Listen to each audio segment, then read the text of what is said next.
মহামায়া সনাতনী শক্তিরূপা গুণময়ী, তিনি এক তবু প্রকাশ বিভিন্ন দেবী নারায়ণী, আবার ব্রহ্মশক্তি রূপা ব্রহ্মাণী, কখনো মাহেশ্বরী রূপে প্রকাশমানা, কখনো বা নির্মলা কৌমারী রূপধারিণী, কখনো মহাবজ্র রূপিণী ঐন্দ্রী, উগ্রা শিবদূতি, নিমুন্ডমালিনী চামুণ্ডা, তিনি আবার তমোময়ী নিয়তি।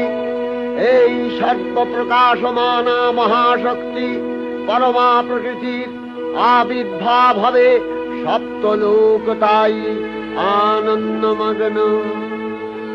বাজলো তোমার